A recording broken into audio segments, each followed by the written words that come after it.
चहा दिला. संभानं चहा फुर्र फुर्र करून पिऊन टाकला. आणि मग मात्र या ठिकाणी त्यानं सांगितलं की मला मावशी मला वकूत होतोय, मी जातो, अशा पद्धतीने त्यानं सांगितलं. आणि नंतर इकडं गण्या जो आहे हा वड्यावर कबरीनं पाय घासत निवांत बसला होता. गणूला शाळा नकोच वाटायची, त्याला सिनेमालाही आवडायचा. आणि सिनेमा बघून आलं की त्या सिनेमातली गाणी या गणूच्या वाटावर खेळू लागायची. गणू सुरात गाणं म्हणायचं. आणि विशेष म्हणजे त्या गाण्याला संगीत म्हणून शेजारचा राम्या लाडू ठेवायचं डबड घेऊन यायचा आणि दोघांची मैफिल सुरू व्हायची. आणि त्यांची रंगलेली मैफिल अतिशय छान रंगलेली असायची. तुमच्या किरडीचा दांडा आवळला चांगला या तारा मावशीच्या सणसणीत शिवीनं त्यांची रंगलेली मैफिल बंद व्हायची. घाबरत घाबरत गणू पुस्तक घ्यायचा आणि वाचत बसायचा. गणू हा जास्तीत जास्त सिनेमाचा वेळ असणारा माणूस. चांभारातल्या संतोष आणि गणूची चांगलीच मैत्री जमली होती. दोघंही तीनच्या खेळाला बंड्या कुमाराच्या सिनेमाच्या थिएटरात जाऊन बसत. दोघांनी इथवर चिपऱ्या राखल्या होत्या. आणि विशेष म्हणजे गावातली सगळी पोरं त्यांना हिरोज म्हणायची.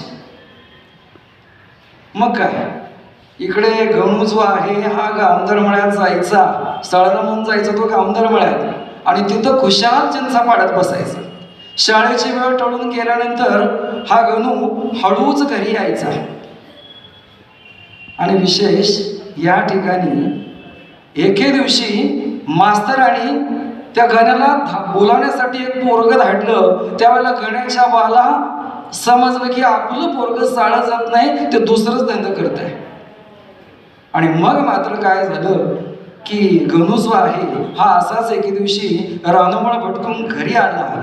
त्यावेळेला या गण्याच्या बानं शिवरीची हिरवीगार फूक काढली आणि जे गण्याला पडायला सुरुवात केली. गणूला ओरडून ओरडून आकाश पाताळ एक केलं. पण त्याच्या आईला पुढे जाऊन सोडवण्याचं धाडस झालं नाही. गण्याच्या 4 बहिणी ज्या आहेत या आईच्या पाठीमागं दुडून बसल्या होत्या. गणूसान बाजत चाललेला तमाशा त्या बघत होत्या.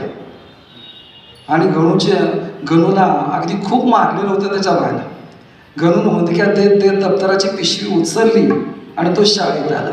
शाळेत आल्यानंतर गुरुजी सुद्धा वर्गात घेईन असं झालं.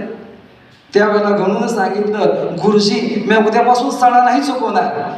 आणि असं म्हटल्यानंतर मग मात्र गुरुजींनी त्या गण्याला शाळेमध्ये घेतलं आणि त्याला उभा केलं. इंग्रजीचा पहिला धडा वाचायला सांगितला. पण गणूला एक अक्षर देखील फुटेना. तसं मास्तरांनी जमदगणीचं रूप घेतलं आणि गण्याला चांगला पडवायला सुरुवात केली.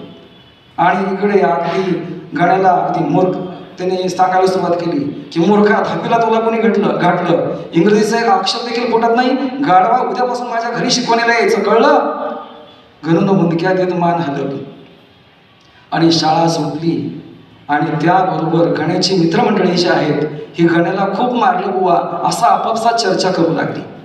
आणि त्यावेळेला गणूनं त्यांना सांगितलं, संभ्या, राम्या, पांड्या, माझ्या घरी शिक्षकाने किंवा मास्तराने मारलं म्हणून सांगायचं नाही.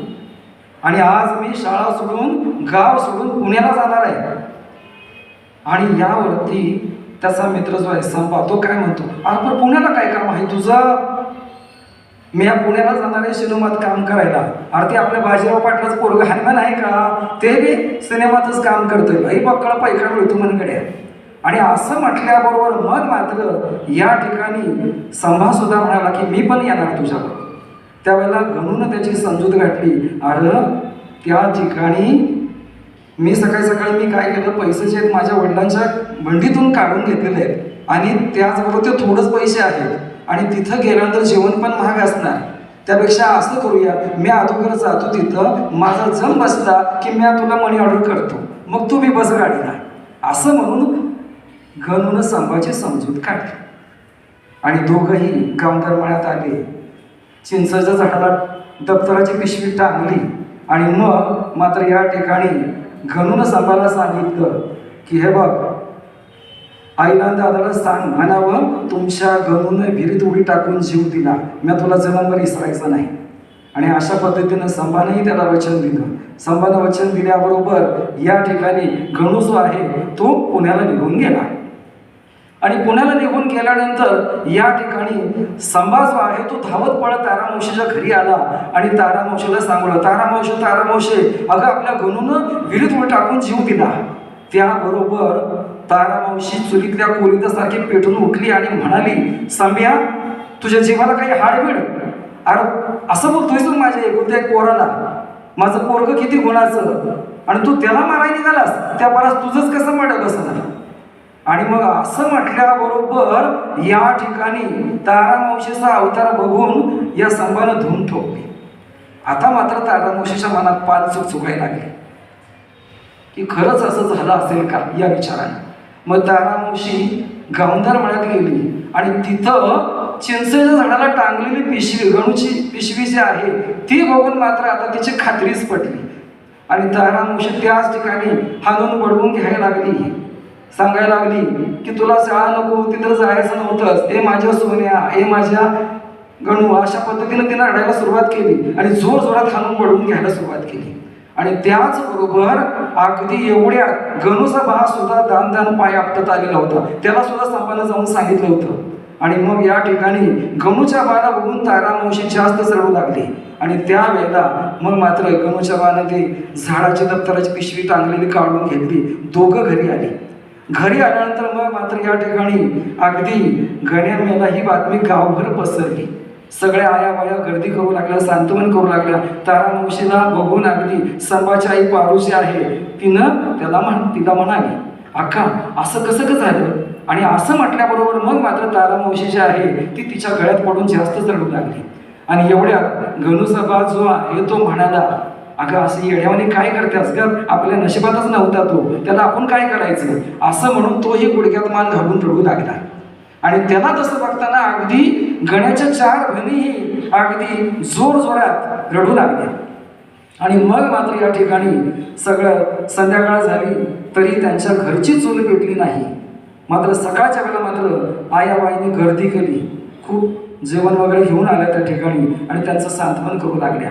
पण या ठिकाणी सगळ्या आयाबाया सांत्वन करून निघून गेल्या, पण पाटलाची मालकीन गोधू आका तेवढी मात्र मागं राहिली होती. आणि ती तारामावशीला खोदून विचारू लागली होती, तारे तुझ्या गणूला कशाचा त्रास होता का ग? त्यावेळेला तारामावशीनं सांगितलं, अगं गणूचा बास त्याला मारत होता साळाला जा म्हणून, मी एक सुधीक सबूत बोलायचे नाही.